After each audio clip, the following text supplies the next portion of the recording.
노후도 플렉스 하시고 싶으시죠? 여러 방법 중에 연금만으로 노후를 플렉스할 수 있는 방법 저희가 지금부터 알려드리겠습니다. 모두 따라오세요.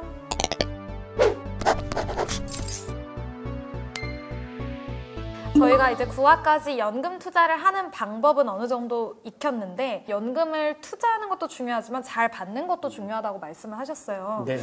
다시 한번 말씀드리면 뭐 적립, 연금 자산을 모으는 단계 조금 쌓였을 때 운용하고 있다가 나중에 은퇴할 때쯤 됐을 때는 인출하는 단계 이렇게 구분을 해서 각각의 단계별로 어떻게 투자를 해야 되는지가 굉장히 중요하다라고 생각이 들고요. 오늘은 아마 제가 인출하는 단계에 임박하신 분들이나 인출을 이미 해야 되시는 분들한테 어떻게 하는 게 좋은지에 대해서 중점적으로 말씀을 드리려고 합니다. 네.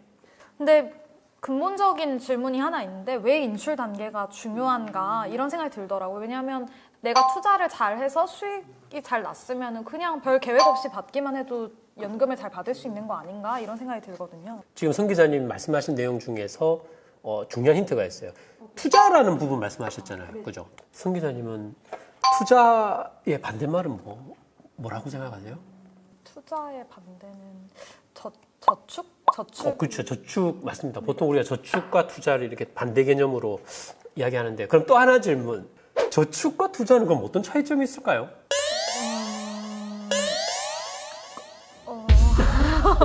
저축과 투자는 다르다라고 이야기는 하고 네, 있지만 뭐가 다른지 이게 다르다라는 게 어떤 게 다른지는 정확하게 아실 필요가 있어요. 저축과 투자의 가장 큰 차이점은 저축은 내가 투자를 하는 시점에 이미 수익률이 결정이 나 있는 자산이에요. 왜냐하면 우리가 예금이잖아요. 그죠? 이런 자산은 내가 투자하는 시점에 이미 수익률이 결정이 나 있어요. 금융기관이 망하지만 않으면. 투자는 수익률이 나중에 이거를 환매하고 돈을 찾을 때 수익률이 결정이 난다는 게 가장 결정적인 차이점이고요. 이제 연금과 연관해서 본다면 인출 단계가 어떻게 보면 그죠? 내가 어떻게 운용을 했고 수익률이 어떻게 확정이 나는지 그리고 확정된 수익률을 연금도 세금이 있거든요. 그래서 세금 관련해서 얼마만큼 절세를 하면서 인출할 수 있는지가 결정이 나는 시기이기 때문에 저는 사실 인출 단계가 가장 중요하다고 생각이 듭니다. 인출도 어떻게 보면 투자의 한 부분이라고도 볼 수 있습니다. 맞습니다. 네네. 이제 따박따박 이제 뭐 제가 킹 따박이니까 따박따박 인출하기 위해서는 세 가지 유념하셔야 될 게 첫 번째는 역적립식 효과를 주의하셔야 돼요. 그리고 두 번째는 주식 투자를 어느 정도 가져가는 게 인출 단계에서 적정한지에 대해서도 한번 고민을 하셔야 되고 그리고 세 번째는 아까 중간에 말씀드렸지만 세금, 연금도 세금이 있기 때문에 나이대별로 어떻게 설계해서 세금을 절세하는지가 이 세 가지가 가장 중요하다 생각이 들어요. 그러면 먼저 첫 번째 역적립식 효과부터 얘기를 해볼게요. 적립식 효과라는 게 사실 소위 말해 분할 매수라고 하잖아요. 네. 주식이든 뭐 어떤 투자 상품의 가격이 저렴할 때 많이 사고 그다음에 가격이 비싸지면 조금 사고 이렇게 나눠서 하는 거를 적립식 효과라고 하는데 역적립식 효과는 반대 개념인 거잖아요. 어떤 개념이에요? 쉽게 이해를 해보려면 가정을 하면 됩니다. 만약에 성 기자님께서 내가 연금 자산을 뭐 한 1,000만 원 정도 모아놨어요. 근데 이걸 다 삼성전자를 가지고 있어요. 네네. 내가 은퇴를 했습니다. 이제 100만 원이 필요합니다. 매달. 자, 그러면 이 100만 원이 삼성전자 주식을 팔아야 될 거 아니에요. 그죠? 그러면 이 케이스에서 굉장히 위험할 수 있는 리스크가 생깁니다. 삼성전자가 주가가 비쌀 때는 이 100만 원 마련하기 위해서 어떻게 해야 되죠?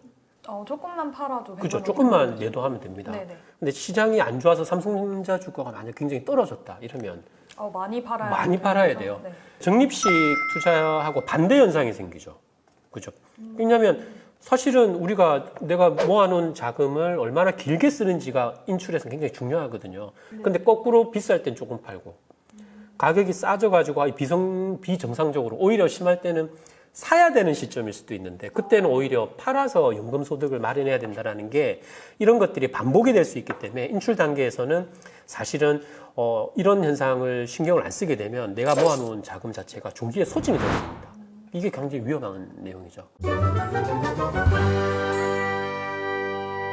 그럼 어떻게 해야 될까요? 이게 그렇다고 해서 뭐 안전하게 똑같이 낸 돈을 그대로 받는 예금에 들면은 수익률이 너무 낮잖아요. 그래서 이게 적정한 이제 균형을 찾아야 되는데요. 먼저 이제 생애 주기 전체로 봤을 때는 결국은 모으는 단계에서는 적극적으로 이제 변동성이 높아도 주식 비중을 높여가지고요. 그죠? 쌀 때 많이 사지고 비쌀 때 조금 사지는 효과로 자산을 모아야 되는 거고요.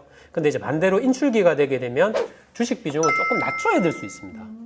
투자하는 시기에 비해 적립기에 비해서는 주식 비중을 인출기에는 조금 낮추고 그리고 자산 중에서도 인컴이라고 하는 인컴 수익이 발생될 수 있는 자산을 좀 확보하는 게 굉장히 중요합니다. 사실 인출기에는 주식 비중을 낮추는 대신 조금 이제 인컴 수익이 나오는 자산을 투자를 해서 전체 수익의 균형을 찾아가는 게 좀 중요하다라고 보시면 될 것 같아요. 만약에 내가 투자를 계속 적립을 해 나가게 되면 주식 비중을 높이면 높일수록 기대 수익률이 올라가게 되어 있습니다.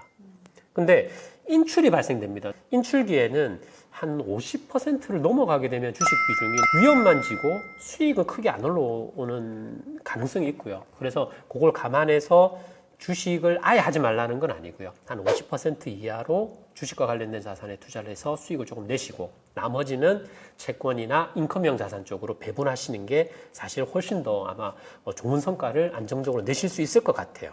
연금을 받을 때는 이제 좀 지금의 뭐 가격 변동과 상관없이 돈을 받을 수 있는 상태 위주로 구성을 하라는 말씀이신 것 같네요. 네, 맞습니다.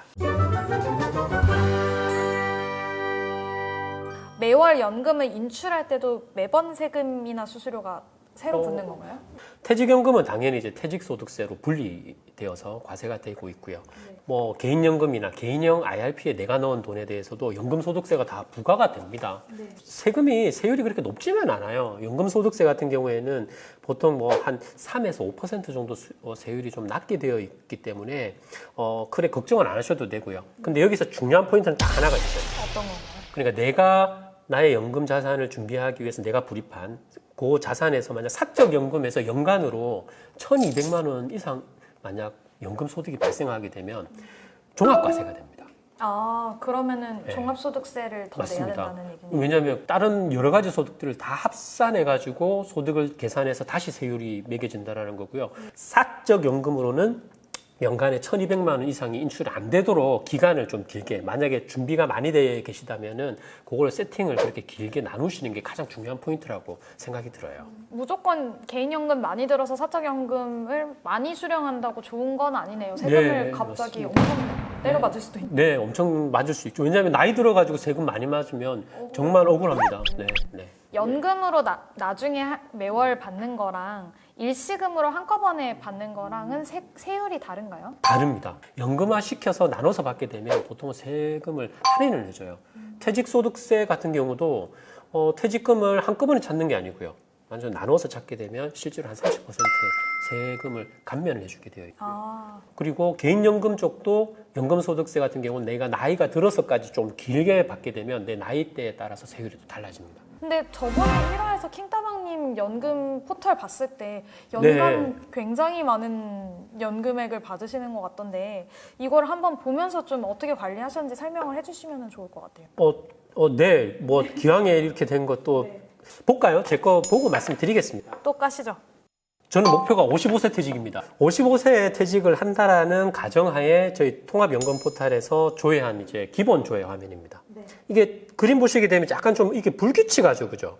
특정한 나이대가 좀 많이 나오는 것 같고 60대 중반부터 70대 중반까지는 맞습니다. 많이 받으시네요. 이 시기가 이제 국민연금이 나오기 시작하는 시기라고 보시면 돼요. 제가 55세쯤 퇴직을 목표로 한다고 했는데 이때는 소득이 좀 작아 보이죠. 은퇴 재원이 좀 작잖아요. 네, 엄청 그죠? 부족해 보여요. 맞습니다. 조정을 해야 되는 거죠. 개인연금이나 이런 것들을 수령 시기를 앞쪽으로 당기고요. 그리고 국민연금은 어차피 65세부터 나올 수 있으니까 그쪽으로 배치를 해서 전체적으로 이제 평탄하게 조정을 해야 되는데 단 조정을 할 때 중요한 포인트는 아까 말씀드린 것처럼 그죠. 사적연금이 연간으로 1,200만 원이 안 넘도록 기간을 쭉 이렇게 늘어뜨릴 필요가 있습니다. 많이 준비가 돼 있는 분들은. 한번 다음 자료 보시게 되면 앞에 그림보다는 좀 평탄화가 돼 있을 거예요. 아, 이게 그 인출 계획을 계획을 반영한 거라고 보시면 됩니다. 때군요. 제가 이제 목표로 하고 있는 55세 그다음 국민연금이 나오기 전까지는 실질적으로 제가 따로 준비했던 사적연금을 조금 집중적으로 배치를 했다고 보시면 되고요.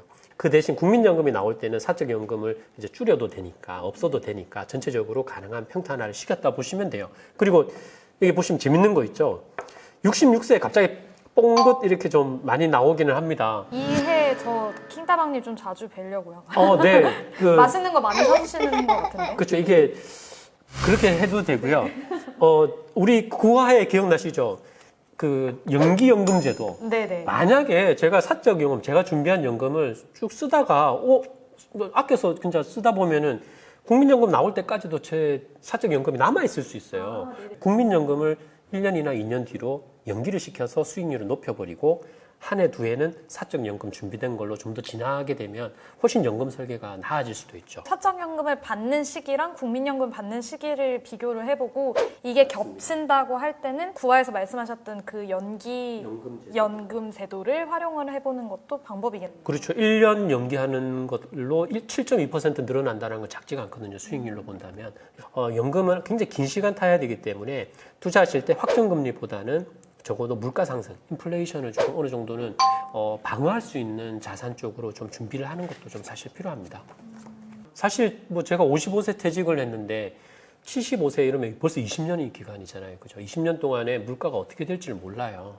그러면 저는 이 정도 돈을 준비해 두면 충분히 괜찮겠지라 생각을 했지만 아닐 수 있는 가능성이 있고요. 결국은 사실 주식 관련된 자산이 가장 그 물가를 쫓아가는 유효한 자산이라고 보시면 될 것 같아요. 말씀을 다 듣고 나니까 이제 저도 진짜 연금 준비 제대로 시작해봐야겠다는 생각이 듭니다. 저도 지금 준비하면 킹다방님처럼 연간 6,600까지 받을 수 있는 건가요? 하셔야죠. 하실 수 있고요. 그래도 아직 젊으시니까 적절하게 지금도 좀 즐기시고 미래에도 적정하게 즐기신다 생각하면서 균형 있게 연금 준비도 하시고 현재 생활도 재밌게 지내시는 게 가장 좋을 것 같아요. 연금 준비를 해보도록 하겠습니다. 저희가 10화까지 이렇게 연금에 관해서 얘기를 많이 나눠봤는데 지금까지 콘텐츠가 많이 유익하셨는지는 댓글로 한번 남겨주시면은 저희가 또 시즌2가 있을 수 있잖아요. 그럼요. 뭐 저는 그래요? 뭐 불러주시면 오겠습니다. 아무튼 시즌2가 있을지는 모르겠지만 기대를 해보면서 지금까지 킹다방님 만나서 말씀 잘 나눠봤고요. 저희 콘텐츠 좋았으면 좋아요와 댓글 그리고 구독하기 한 번씩 눌러주시면 감사하겠습니다. 그럼 우리는 언젠가 한번 또 다음에 만나요.